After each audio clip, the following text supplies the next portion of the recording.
So, welcome to Author Speak. I'm Linda Maul, founder of Accountability by Design, igniting conversations that matter, and Readers of the Pack, a community for leaders who are readers, which is about my passion to grow leaders, and I love reading.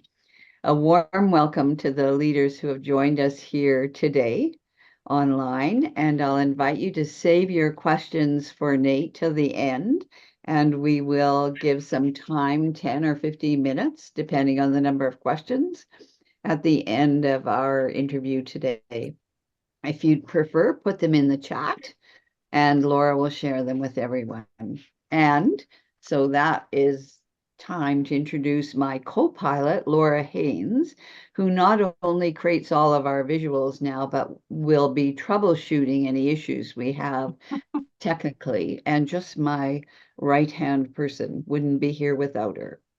So we'll be sharing our PowerPoint with you after our conversation today, and that includes a full bio for Nate, along with the link to the recording and all of his contact information.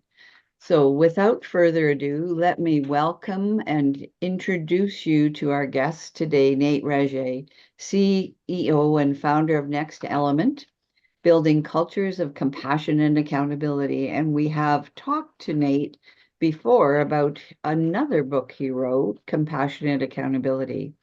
Author of 4 books, including the one we're looking at today, Seeing People Through. Recognized as a top 100 keynote speaker, host of a podcast on compassion with Dr. Nate, a former practicing psychologist, expert in social emotional intelligence, interpersonal communication, conflict skills, and leadership. So, why is this book so important right now? Very simply, I'm going to read this from the book. Leadership requires agility, the ability to adapt communication and motivation strategies to connect with and influence others. I think we can all agree with the statement, humans and relationships with each other are the cause and the solution to our toughest problems. So Nate, welcome.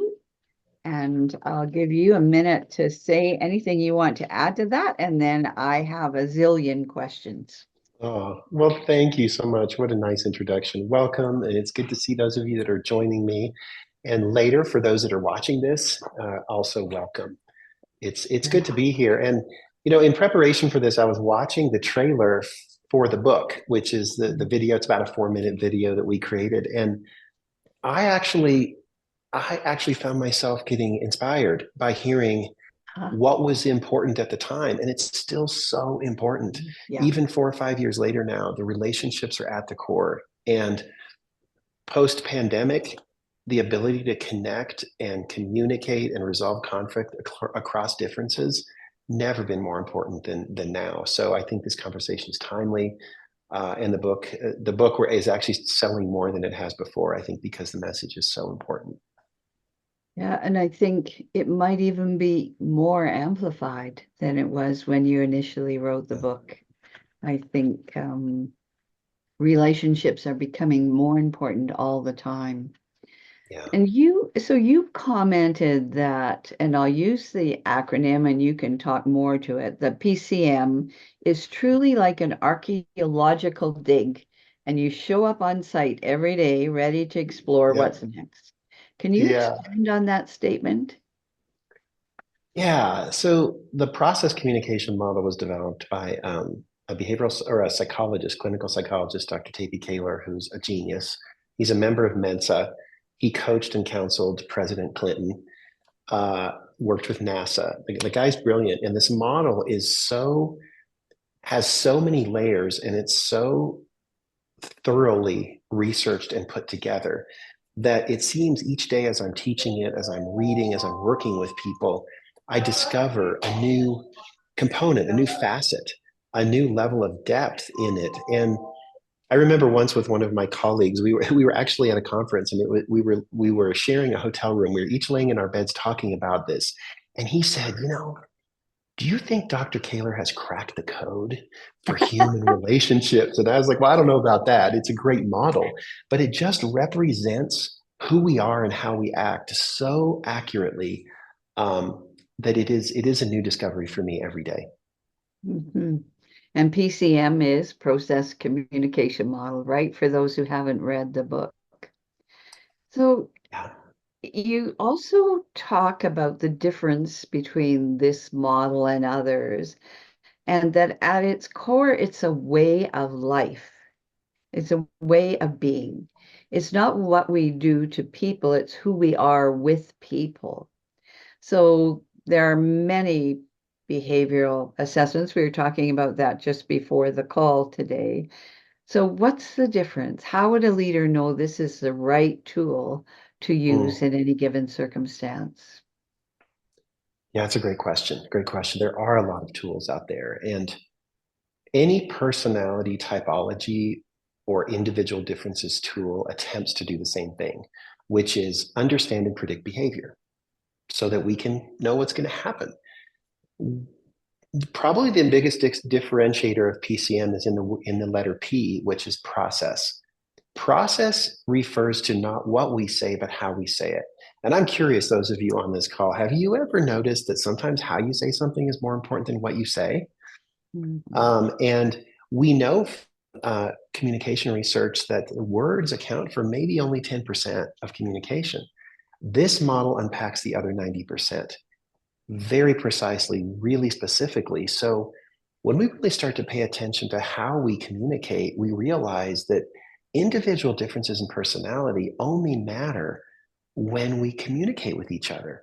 That if I'm alone on a desert island, it doesn't matter what my personality is. I can do it however I want to. But as soon as another person shows up and we have to start working together, now it matters. Now how we go about it is everything. And so that is probably the most unique part of this model is it really gives specific behavioral tools to understand the how of communication. And the individual differences are really understood through the how. As you talk, when I did the assessment myself, I the insight for me was different from some of the other tools I learned, and I'd shared that earlier, in that I started to think in terms more directly in terms that all six levels of the ladder that are part of the process apply to me, that they live in me, that Mm, all of them I can lean on if I truly want to or am intentional about. And that was a new insight for me. And my foundation, my base style is exactly where I want to be for the work I do. It's mm, a perfect fit, but I don't always tap into the strengths that sit in those others. And after reading the book, I have some strategies mm. to do that. So there's a difference there too Yeah, from some of the others. you're And right. You're right. Can I comment on that? yes, What you said, I think, is so important is that there are many types and different models. Some say four quadrants, some say the big five. PCM identifies six distinct personality types. All of us have all six in us, arranged in a preferred set order. All of us can access and energize all six of those types in us in order to communicate with that type in other people. And I think the critical way to think about it is PCM is about types in people, not types of people. It mhm, really defies this idea of labeling. And that's a big thing when we do training is you're not a this, you're not a that. You're a human being with all six types in you arranged in a preferred set order. And it's evident through the way you communicate. And so I think that's huge when we look at issues of inclusion and belonging, that within me is the ability to appreciate it and connect with that part in you. Even if it's small, it's there. And so I think we are all connected in that way. and I think that really leads to another question that I sits with me around is that a personality is not an entitlement program, and you say that in your book directly. So it's such a common thought process. Oh, I'm just a Yeah. D, I'm just an S, I'm a steady. Um, So speak more to that. Yeah. Yeah. The the book Seeing People Through is written as a fable, and the main character, Kayla, her personality type is one that we often see not succeed in a traditional work environment because of personality clashes. She's also a female, and she's also a millennial. And so we get to see through her experience all of the challenges. And one of the things that she is jaded by very early on in her career is a personality model gets brought in and applied at a really high level because, oh, we need to understand individual differences. But what doesn't happen is there's no so what, now what? There's no accountability for what do we do now that we know this? And so what happens in her workplace that I think is common in a lot of workplaces is that the framework now just becomes a weapon that we label people with or we hide behind it. And when I say personality is not an entitlement program, what it means is who you are doesn't give you a free ride. It actually means you are more responsible to live into that. So it's not okay to say, well, I'm an introvert, so don't talk to me before lunch, or I'm a high D, so get out of my way. No, absolutely not. You have to be a steward of your personality, just like you are stewarding the resources in your bank account or the flowers in your garden. You have to take care of these things, not pretend that it is something you can hide behind. That's a powerful message because I've seen that. I've seen those tools be used against people or as excuses Mm, for yeah. poor behavior, right? I can see Mm, others going like this. Yeah. So you use an equation I'd not heard before, but resonated with me. Authenticity equals self-fullness plus agility. Tell us more about that equation. yes. And how does that fit with trust? I think I take it a Yeah. little deeper. How does that Mhm. build trust? Yeah. Thank you. The chapters of the book are titled around big things like trust, authenticity, motivation. And so I don't think we can talk about personality differences unless we talk about issues of trust. Like, how do two different personality types learn to trust each other? What does trust mean? You know, Linda, harmonizer is your strongest type. What does trust mean for you? And that's a very different definition of trust than it means for me, promoter based type. For me, I trust you if I know you're going to just get it done. But for Mhm, harmonizer, I only trust you if I know I'm safe with you mhm, and that we good at an emotional level. Promoter doesn't care about that. So when we try to talk about trust, we can't fully understand it unless we understand it from the perspective of different mhm, personality types. mhm, So authenticity then has different meanings for different people. Some people might say, well, authenticity means I'm living true to my values. Some people might say authenticity means I'm telling it like it is and I don't care what the ramifications are. I think authenticity means fully living into your personality, not just relying on one part of you. And it also means honoring the part of your personality that truly motivates you. And that's called the phase type. Every one of us has one of the six that is where we get our fuel, where we're motivated, where we charge our batteries. We can't change that, but we can honor it and take elegant care of that. So self-fullness is not selfishness. What it means is you're taking elegant care of you, filling your tank, doing what you need to do so that your personality can flourish. That then gives you flexibility. And what we're trained, what we train is that when we are getting our own psychological needs met in healthy ways every day, it allows us the flexibility now to flex into the rest of our personality and connect with the world in bigger ways. So agility then is an intentional choice to move around in your personality so that you mhm, can connect with other people that are different from you. Now, some people may say, oh, well, that doesn't feel normal. You know, Linda, you were mentioning your husband. It's like, well, you know, he's got different types than me, and it would be awkward for him to act like me. So we're not asking people to not be who they are. But what we're saying is, look, you have all six types in you. They're like muscles. Just because the muscle is weak doesn't mean you don't have it. So don't confuse discomfort for lack of authenticity. So bringing it all back together, authenticity means first know who you are and take care of that, and then flex on purpose for the greater good and to connect with the people around you. That doesn't change Mhm. your personality. It just means you're learning to use those other muscles to be able to connect better with other people. Yeah. It's interesting because the other piece of that is that there's one personality that changes. I think you called it a phase, that there's one that changes depending on your current environment. Mhm. So can you speak? Because that's Yes. different than any other I've taken. I've never heard that Yes. before. PCM is the only model that describes both how your personality stays the same and how you change within your personality over the course of your lifetime. So think of personality like a six-floor condominium. And those six floors are arranged from bottom to top in a particular order. That is set probably at birth or within the first 5 or 6 years. That building is built. And so your base floor is always going to be your base floor, the next one, the next one, the next one. That building is your building for your lifetime. You can go to any floor. You can ride your elevator, take the stairs, and you can go inhabit any of those floors, but you always come and go out of the base floor. Always come and go. I'm in the library here. I had to come in at the base floor and then I came up the steps to the third floor. And when I leave, I'm going to go back down to the first floor and exit to get to my car. So that's the structure that never changes. However, what Kaler discovered is that at any point in our lifetime, one of those six floors is significant because it's the floor where we're motivated.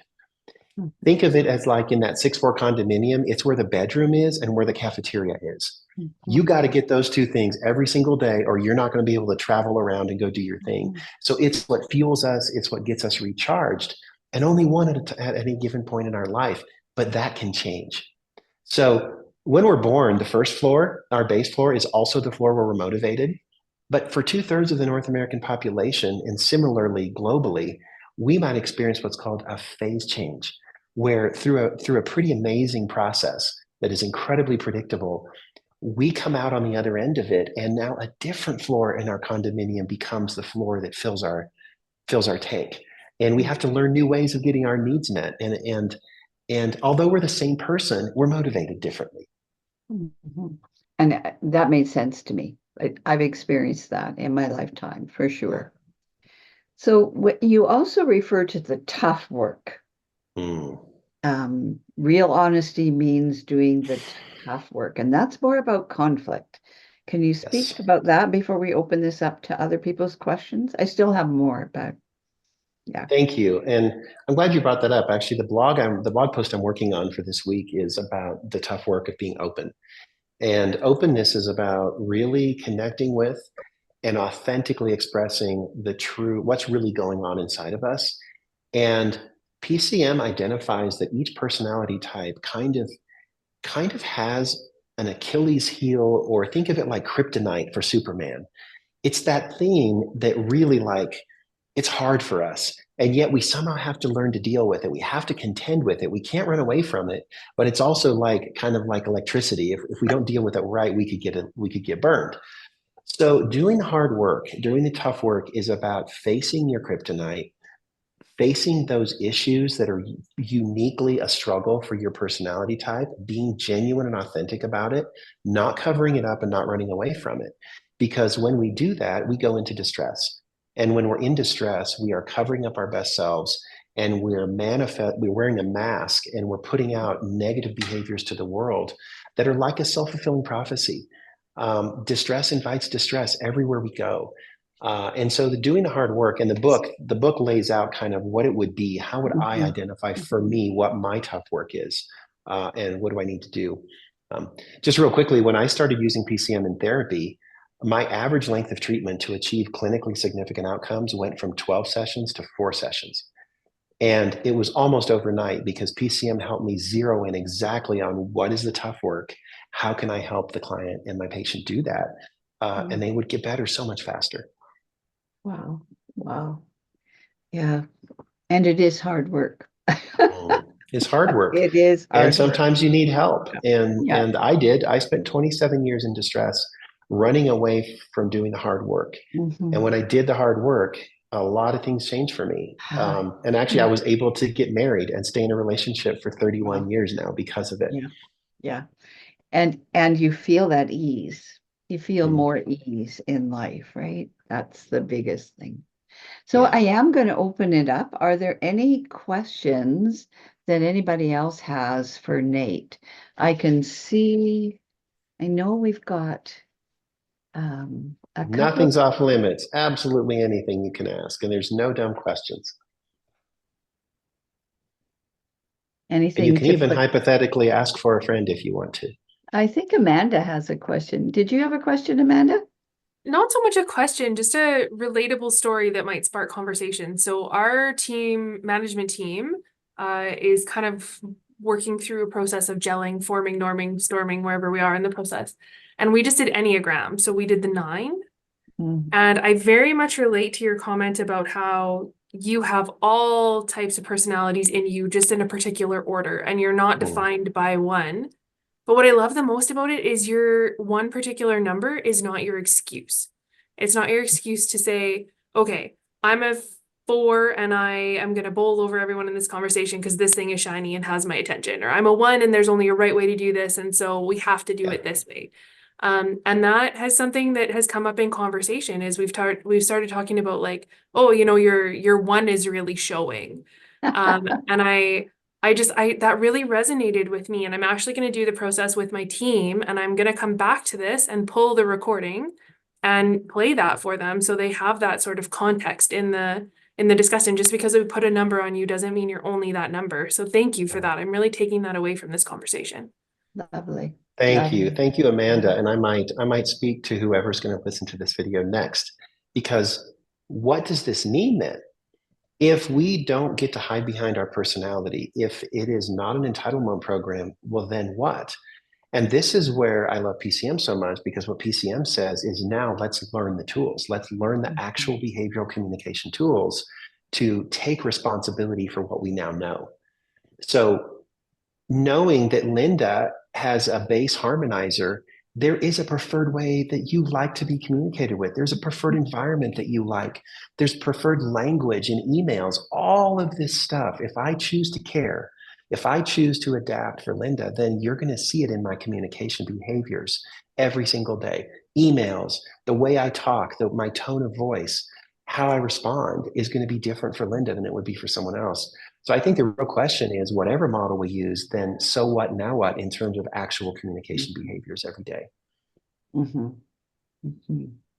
That would actually, that reminds me, even when I delivered disc, uh, it was then, so now what? So what, right? What are Yeah. you going to do about it? And how do you apply it so that you're heard? It's about how do you make yourself heard, right? I do like this feedback. My base per personality type is promoter, and in the PCM model, promoter is very action oriented. So we're always Mhm. trying to go, go, go. So I could just say, I'm going to bowl everybody over. If you can't keep up, that's your problem.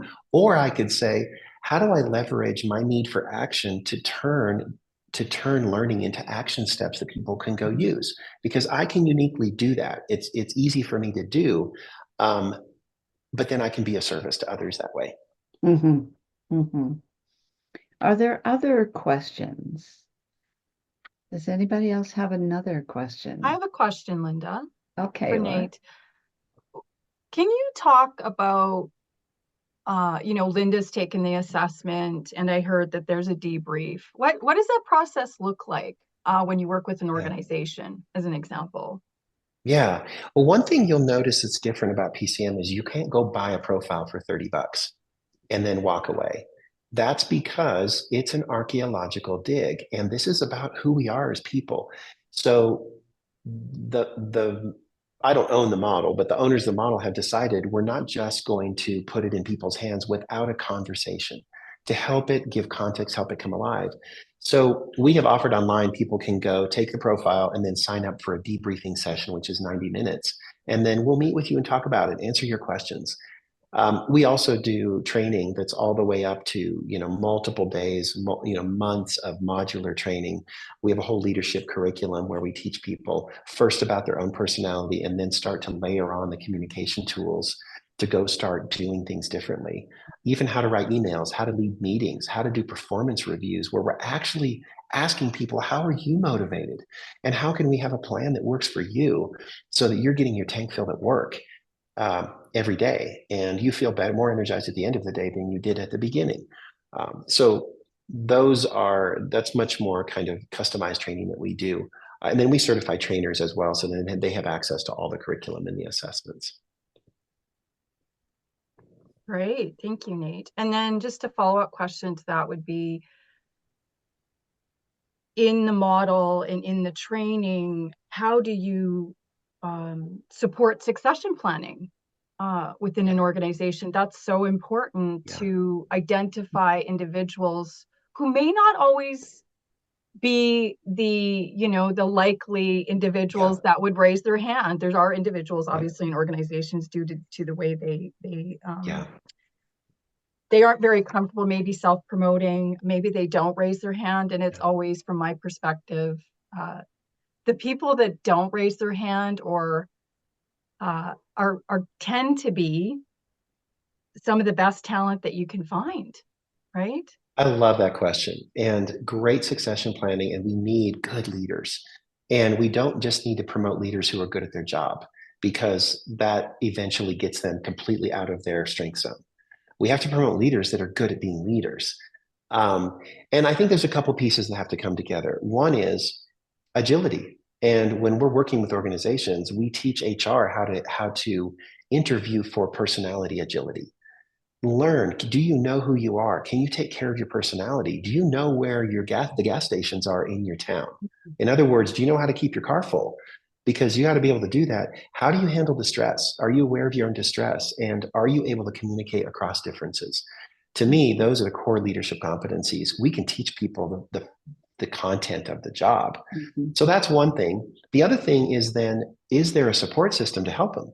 If we're going to try to hire a Tesla, then we better make sure we have charging stations for that Tesla in the parking lot. Otherwise, that poor person is going to be drained, have nowhere to charge their battery, and we're going to wonder why they failed. So whenever companies say, can you help us hire this or that? We need more creativity. We need this. It's like, well, I can do that. But first, you have to develop your competencies to communicate with them, motivate them, create environments where they belong and feel included. Otherwise, they won't make it very long. Oh, and you won't be able to get the skill that you hired them for. Yeah, when you added that the post-hire, what does it look like? What does that environment look like? That's so important. Thank you for answering that. Yeah. Well, we did a global personality inclusion study, 200 or 300 companies from around the world. And what's crazy is more companies say, yeah, we do pay attention to personality diversity, but almost none train their leaders on so what, now what. And that is what is the fuel for diversity and inclusion. It's understanding those styles, right? And I think too, you and I had conversation about this earlier, Nate, about conflict is also one of those competencies that leaders need today. No matter where they're leading, they absolutely need it. And this is vital to showing up in conflict positively. Well, PCM teaches people to distinguish the difference between distress and distress behavior, which is a symptom of an unmet positive need. And so when we see negative conflict, we don't have to get sucked into the power struggle. We can see that negative conflict. We can interpret it and say, okay, behind that behavior is an unmet need. So how do I offer the need? Real simple example. Let's say an overworked executive comes to me and says, you're wasting my time. How come you can't get this right? How many times do I have to tell you? Yeah, I could feel horrible and feel abused, or I could say, I appreciate how hard you work and how dedicated you are to making sure we're on time. What's the most important thing you want me to know for next week? Magic. Because the real problem is not that I'm stupid. The real problem is not I'm wasting his time. The real problem is he doesn't feel valued for his time and his hard work. And so he's taking it out on me. I recognize that and I say, well, I don't need to get sucked into his drama. I can just give him what he really needs. Fill the tank. So do you have a few more minutes? We're Sure, past absolutely. the half hour. But so I have a question around how does the PCM, the process communication model, link to um, compassion and accountability, which was one of my favorite Yes, books. We did a yes. leadership learning lab on it, a book club. It's one of my faves. Two things. I'll mention two ways they connect. Compassionate accountability means building relationships and getting results, no compromises, not one or the other, but both. Mhm. Compassion originates from the Latin root meaning with struggle. We're in this together. So if my person, just like with any dimension of diversity, if my personality and yours are different, we're still in this together. So my accountability then is I need to understand where you're coming from. I need to adapt my communication to maximize your potential, and same for you. And so when we're taking responsibility for how our behaviors affect other people and how we communicate, then we're mixing compassion with accountability. And we can truly thrive. Mhm. Lovely. So I think that's just about a wrap up, but I need to ask one question that you know is always coming, and that's what excites you about what's coming up in the next few months? What excites me is where things are really picking up globally with the PCM leadership curriculum. I was commissioned by Kayla Communications to design a profile, a seminar, and a workbook, an application workbook, and it's outselling almost all of the other products Nice. globally because it's so practical and it helps leaders answer the so what now what. So I'm here to support all of the distributors around the world to help put these in the hands of people. Excited about that. And then also, we're excited. We're going to be launching, I think, an e-course based on our book, Compassionate Accountability, to make it accessible at much, much larger scale for people in a much more digestible way. Very nice. Very nice. Well, congratulations. And for those of you who are on the call and who might be listening afterwards, I invite you to visit Nate's website. We're going to share all of that information in the PowerPoint. It's element.com. Am I right? Yeah. Next-element.com. Next-element.com is the website.